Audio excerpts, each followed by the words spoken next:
Clairement, j'ai peur de me retrouver en prison et de finir ma vingtaine derrière les barreaux.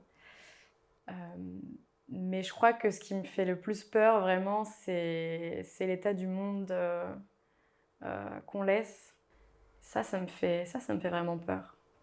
Je m'appelle Sixtine, j'ai 25 ans. Le 7 octobre, je suis en procès pour avoir envahi avec une centaine d'activistes le tarmac de l'aéroport de Roissy. Et on s'est rassemblés là-bas pour dénoncer la croissance du trafic aérien, ses conséquences sur le dérèglement climatique.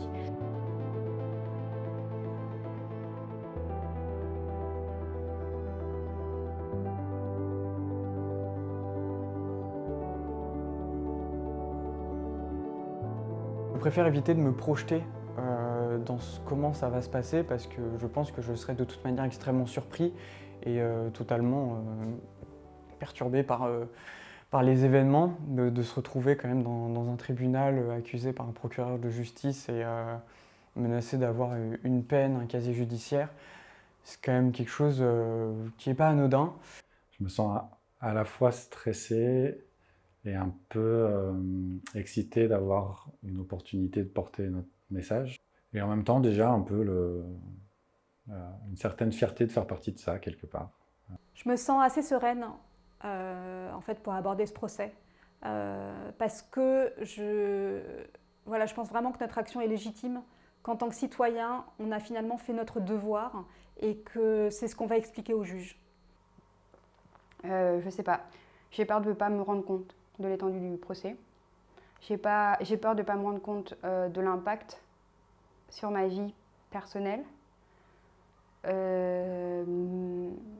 Mais en réalité, pour moi, ça ne me fait pas peur.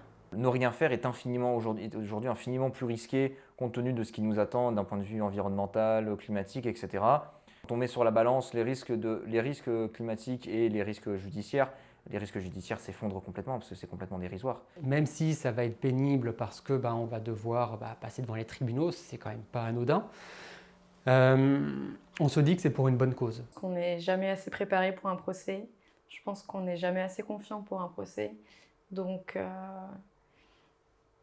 on verra. Vraiment, je me sens bien entourée, je sens qu'on est soutenu et surtout, j'ai le sentiment profond que ce qu'on a fait ce jour-là à Roissy, c'était juste et nécessaire. Mon entourage, mes proches, mes amis, ma famille, qui ne connaît pas du tout ces milieux-là de militantisme et même de l'écologie, essayer de leur transmettre de manière succincte et leur dire « bon, ok, j'ai un procès, mais c'est pour une cause, c'est pour aller de l'avant, espérer un avenir plus prospère que ce qui est en train de se dessiner pour nous. » Et c'est un vrai plaisir de transmettre ces choses-là, quoi. Il y a une grande fierté d'appeler sa mère et de lui dire « bon, ok, j'ai un procès, mais j'ai participé à quelque chose que je considère important et grand. » Le gouvernement et Airbus a beaucoup communiqué sur des projets d'avions à hydrogène qui seraient un futur vert pour l'aviation et qui utilisent ça pour justifier les développements l'agrandissement des aéroports et de continuer dans la même direction. Et ceci me paraît être une instrumentalisation de la science, puisque ça va en réalité à l'encontre de ce qu'on sait d'un point de vue scientifique. Cette instrumentalisation de la science me choque et je pense que du coup, en tant que scientifique, je ressens le besoin, voire le devoir de ne pas rester neutre et de m'opposer à ça, parce que si je restais neutre, ça reviendrait à cautionner cette utilisation de la science. L'avenir qu'on est en train de construire aujourd'hui, il me fait peur, plus peur que tout ça. Et cette situation, elle nous pousse vraiment à essayer d'agir. Elle nous donne une colère profonde et en même temps une colère qui met en mouvement. Au vu de ce que je sais sur le climat, je ne peux pas me permettre juste d'attendre comme ça, libre à ballant, que le gouvernement se décide dans sa grande bonté de faire un geste, quoi. C'est pas possible, il faut que je fasse un truc. J'étais prêt parce que j'estimais qu'il fallait passer par là. Si on regarde les luttes historiques, il y a toujours des personnes qui sont toujours allées un peu plus loin que simplement montrer leur mécontentement. Et on voit que certaines de ces luttes ont payé. En fait, on est des lanceurs d'alerte et pour ça, on doit dépasser les limites du droit aujourd'hui. Cette désobéissance, en fait, elle est nécessaire pour alerter, pour aussi faire évoluer en fait, les politiques publiques. Et si on doit être condamné pour ça, je suis prête à être condamnée. Le fait qu'on ait un procès donne aussi de la valeur à cette action, donne de la valeur à ce pourquoi on lutte. Le procès, c'est aussi une manière de s'exprimer, de trouver un endroit où le citoyen peut dire ce qu'il a à dire et légitimer son action et légitimer sa désobéissance. Et puis, si on arrive à se faire acquitter pendant le procès, ça désavoue le gouvernement. Donc ça, c'est aussi une action politique qui n'est pas anodine. On ne se laisse pas intimider et ça va très certainement être joué en sa défaveur parce que ce procès va être médiatisé et va montrer qui est le vrai coupable derrière. J'aimerais que ce procès